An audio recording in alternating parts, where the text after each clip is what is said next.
Kolkata is considered the cultural capital and cosmopolitan city of India. It has long been known for its literacy, artistic, and revolutionary heritage. City of Joy is famous for its art films, literature, dramas and theatres, music and dance, and definitely its art and architecture.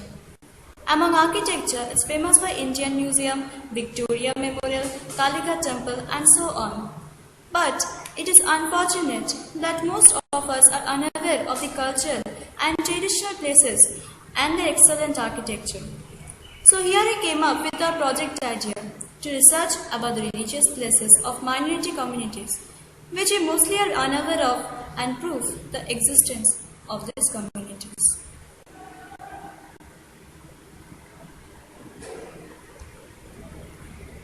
Our first venture was to the Jain temple, commonly known as Parishnath Mandir.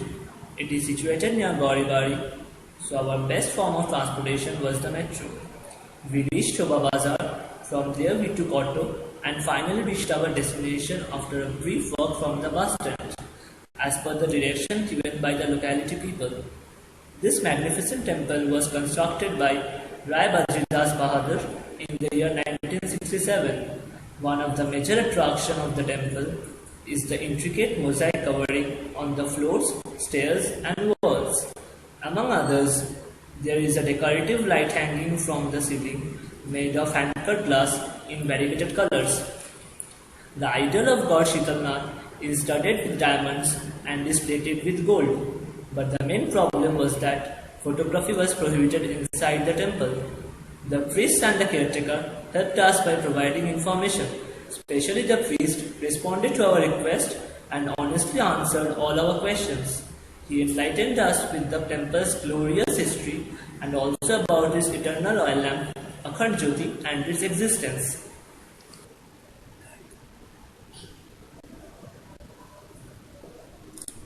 Our next tour was to the Chinese temple, which was rather a tough job as compared to the Jain temple, since its exact location was not clear. Metro being the safest mode of transportation, we landed down on Central and headed for our destination by asking the nearby area people. But no one was able to give us the exact place, and hence Google Map came to our aid and we finally reached Seep Church. It is located at Indian Exchange Place in the Terity Bazar area. The shrine consists of an idol exquisitely crafted in Chinese style. This temple is run by the Seep Club, which is one of the largest clubs and also maintains this temple. Major attractions were the idols that were crafted within large frames. Then we headed to Tungwan Church, located near Indian Exchange Place and dwarfed by the towering Kolkata Telephone Kendra. In this trip, we had quite less information since the people residing there hardly knew anything. The caretaker had very less information about its past, but they sincerely tried to answer our questions. This trip was very hectic since we were coming back with very less information and also due to the scorching sun.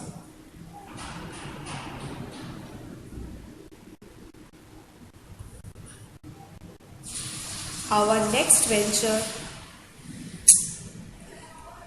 was to Mahabodhi Society of India, which was declared a heritage building by Municipal Corporation of India in 2004.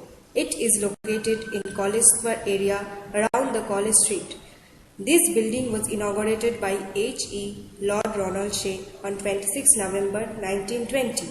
Among the main attractions, the much spacious preaching hall Sumangala, ornamental columns with inverted lotus at the top reminiscence of Ashokan pillars, the sanctorum with beautiful images of Buddha, Ajanta style wall paintings depicting Gautam Buddha's life history, and last but not the least, a rectangular shaped vihara with grey sandstone.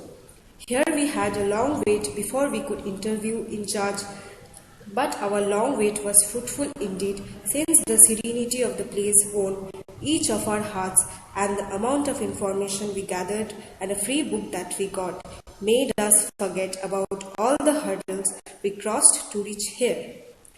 The next trip was to the Portuguese and the Armenian church located in Brabant Road. Portuguese church is famous for its rich architectural works, the wall paintings, the wonderful structure of Mother Mary and Armenian church for its symmetry that is located beside the church, and also its glorious past, since it was the first church constructed in Kolkata.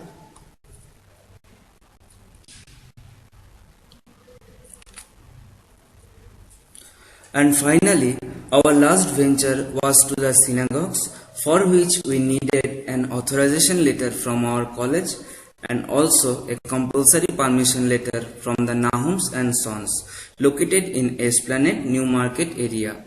Bethel Synagogue is the first synagogue located on Pollock Street, Brabourne Road. Its elegant pattern, flanked by columns bearing the Jewish star, definitely are the attraction for this place. The second operating synagogue is Megan David Synagogue, located at the junction of Brabourne Road and Canning Street. It was built by Elias David Joseph Ezra in the memory of his father David Joseph Ezra. The excellent architectural works include the large plaque in the middle with the 10 Commandments written on it, and its Italian Renaissance style with brick red finish brings back to that era in front of us in the form of its architectural works. Synagogues have such wonderful history and are brilliantly crafted, but people are unaware of its existence. Most of us considered the synagogues as church, and thus finding them were really hard. Even people in the nearby shops were unable to identify and give us the incorrect direction, though at the entrance the names of those synagogues were written.